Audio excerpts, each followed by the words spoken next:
네, 여러분 들어오셨나요? 예. 자, 오늘은 2026년 7월 14일 화요일 방송이 되겠습니다. 자, 오늘은 역시 전번에 이어서 한국 경제에 대해서 알아볼 텐데, 자, 주제는 한국의 주식시장, 거시적 관점에서 볼 때 바람직한가 이런 주제로 말씀드리겠습니다. 특히 이것은 이제 지난 1년간 2025년 6월 5일부터 2026년 7월 13일까지 그 기간에 한국의 주식시장의 그 상황이 어떤 미시적이거나 개인적 관점이 아니고 국민 경제 전체적인 관점에서 바람직한가 이런 주제로 살펴보겠습니다. 여기서 이제 거시적 관점이 중요한데 뭐 개별 투자자나 그런 관점에서는 이게 이제 다를 수가 있겠죠. 어떤 사람은 그 투자해서 수익을 얻은 사람은 뭐 긍정적으로 보지만 또 그렇지 않은 사람은 부정적으로 볼 수 있는데 여기서는 그러한 개별적인 미시적인 관점이 아니라 이 거시적인 관점에서 보고자 합니다. 자, 그런 관점에서 우리 여러분들은 과연 세 가지 의견 중에서 어떤 것을 선택할 수 있나요? 자, 바람직하다, 바람직했다, 바람직하지 않았다, 자, 모르겠다, 관심 없다 이런 의견이 있을 수도 있는데 한번 그 경제를 객관적인 관점에서 이제 바라보는 시각에서 살펴보기로 하겠습니다. 자, 먼저 우리가 거시 경제 정책의 그 목표가 있죠. 그것은 이제 건강한 경제를 추구하는 거예요. 첫 번째는 지속적인 실질 경제 성장이에요. 지속적인 실질 경제 성장. Sustainable Economic Growth. 자, 두 번째는 안정적인 경제죠. Stable Economy. 자, 세 번째는 이제 완전 고용이 되겠습니다. 이것은 어떤 나라의 경제 정책을 실시하는 그런 경우에 대표적인 그 목표치가 되겠죠. 목표 변수가 됩니다. 자, 물론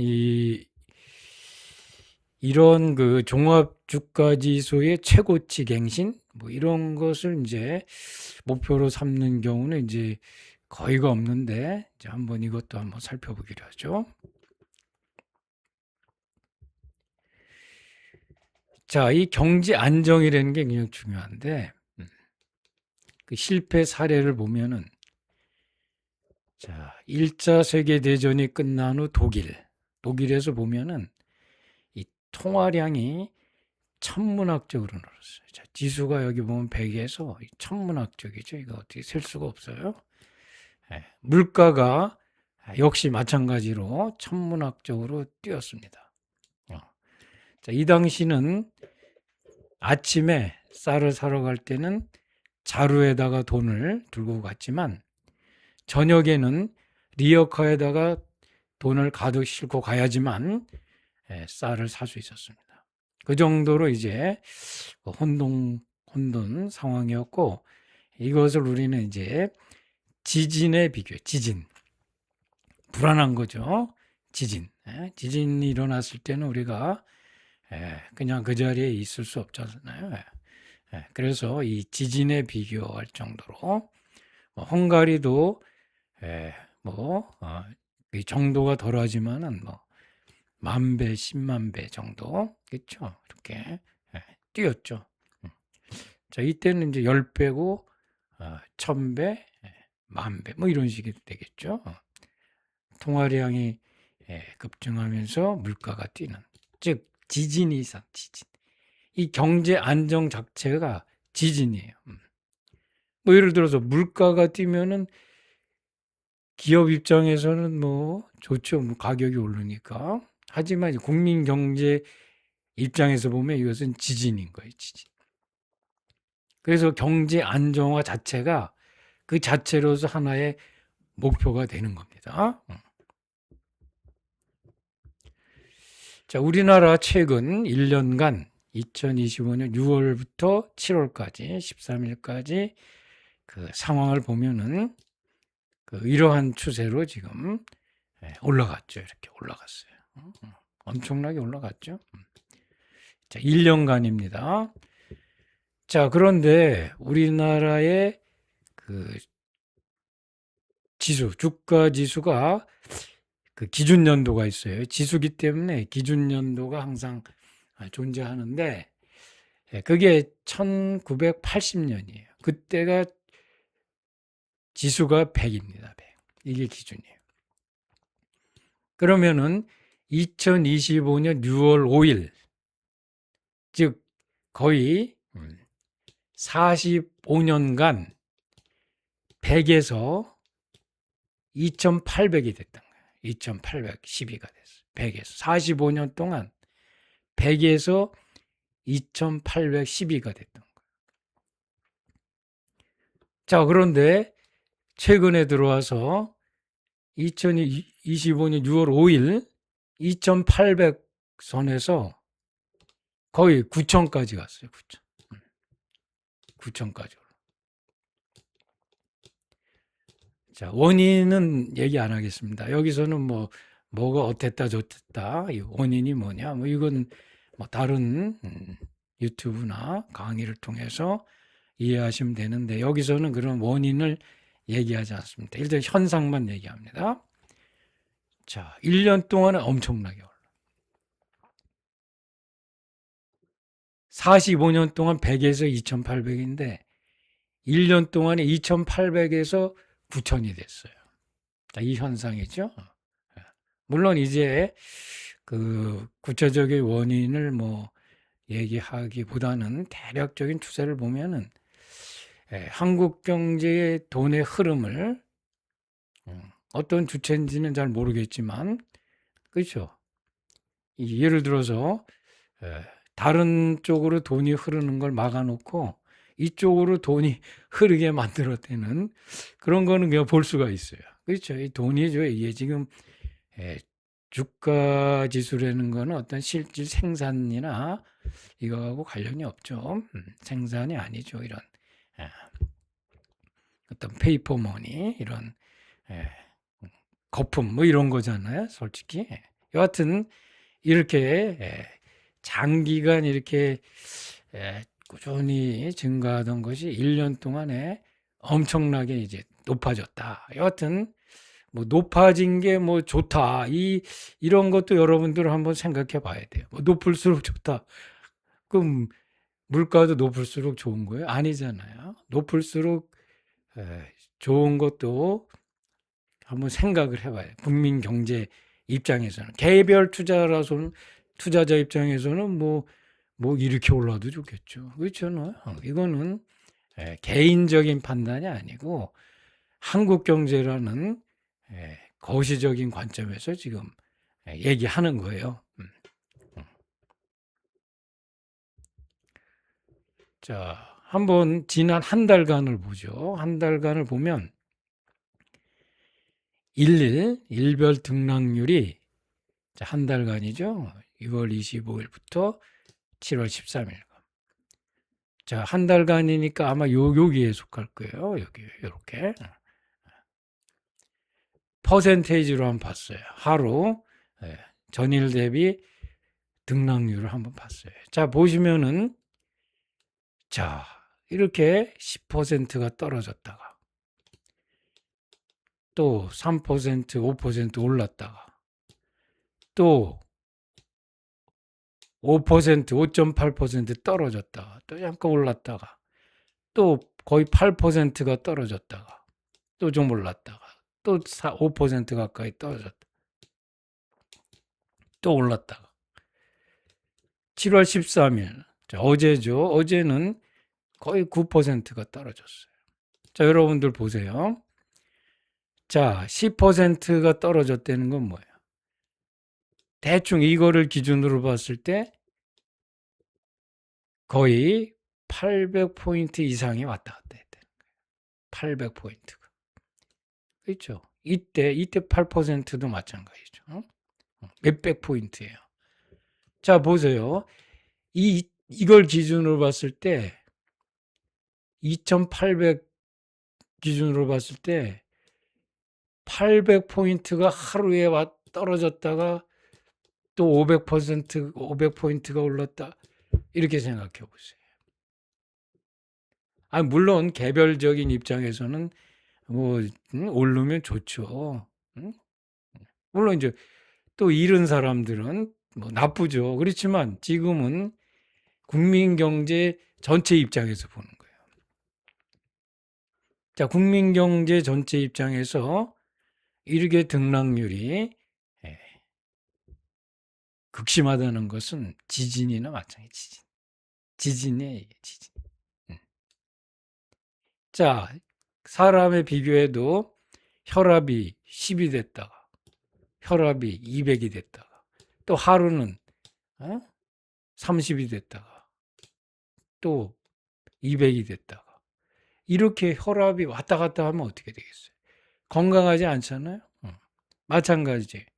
국민 경제 전체적으로 봐도 이와 같이 왔다 갔다 이렇게 등락률이 불안정하다. 그 자체가 문제가 되는 거예요. 뭐 원인이 뭐다, 누가 이렇게 했다, 뭐 이렇게 했다, 외부 뭐 무슨 뭐 얘기하잖아요, 많이. 그런 원인을 떠나서 이 자체가 스테이블하지 않다는 거죠. 이 자체가 정책 실패라고 볼 수 있는 거예요.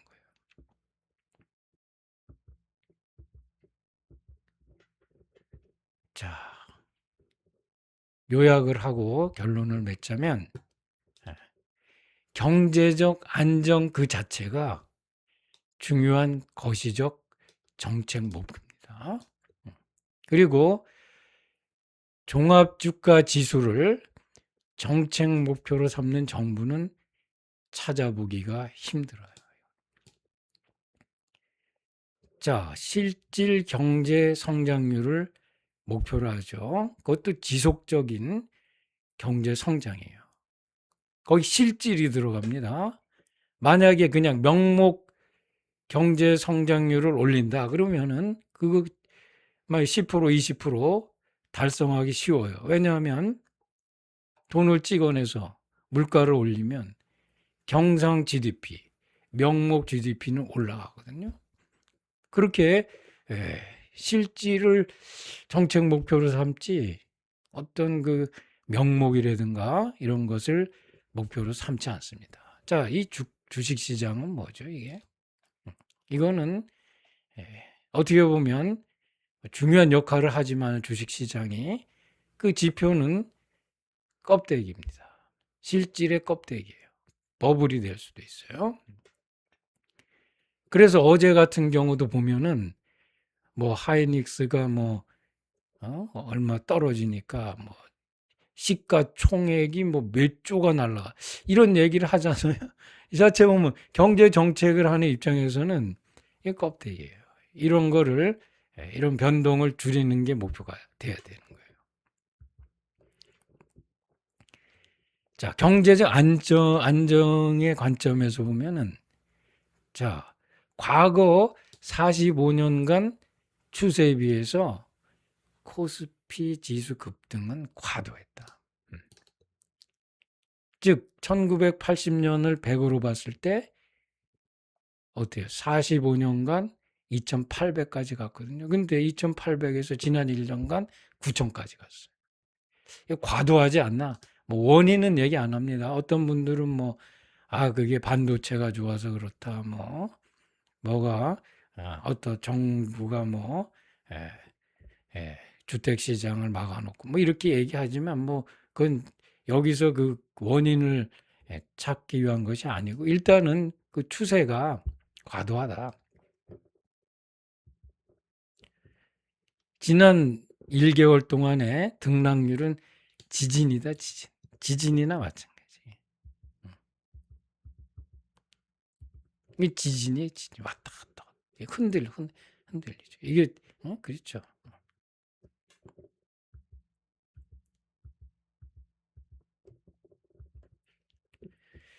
자, 결론적으로 이 주식시장은 주가는 기업 가치가 주로 반영되는 그 주가 형성이 바람직하다. 물론 뭐 기업 가치가 그것만 반영되지는 않습니다. 왜냐하면 이 주식시장과 경제 정책이나 또 다른 외부적 환경이 영향을 주지만 이것이 주로 그렇죠. 자, 그리고 정부가 주가지수 상승을 정책 목표로 삼아서는 안 된다 이거죠. 꾸준한 지수 성장이 일어나면 그것은 좋은 일이 되겠지만 상승, 절대적인 것이 높아진다. 이거를 타겟으로 해놓고 만을 만약 정부가 이거는 이렇게 해놓고서 이거는 쉬워요. 이건 쉽습니다. 실질이 아니기 때문에 이거는 목표로 삼으면 근데 어떻게 돼? 지진이 나. 지진. 이렇게 해놓으면 지진이 나고 합리적인 경제 활동을 투자 활동을 하기가 어려워지는 거예요. 지진도 우리가 알 수 없을 정도로 나죠. 대만 같은 경우는 뭐 하루에도 몇 번씩 난다. 그런 거는 우리가 모르지만 강도 뭐 8이나 9까지 나면 어떻게 되겠어요? 불안한 거예요. 자, 그래서 이걸 여러분들이 주식시장을 통해서 뭐 나는 돈을 번다, 나는 잃었다, 이런 개별적인 건 평가가 다를 수 있어요. 그렇지만 우리 경제학자들은 국민 경제 전체가 건강하냐 안 하냐 그걸 보기 때문에 우리는 이런 얘기를 할 수 있는 거예요. 자, 그래서 하도 최근에 증권시장에 관해서 여러 가지 말들이 많기 때문에 이 문제를 한번 간단한 그 통계를 통해서 또 객관적인 측면에서 살펴봤습니다. 자, 오늘은 여기서 끝내기로 하고 다음에 또 어떻게 보면 시사적인 문제들 이런 걸 통해서 또 찾아보도록 하겠습니다. 자, 감사합니다.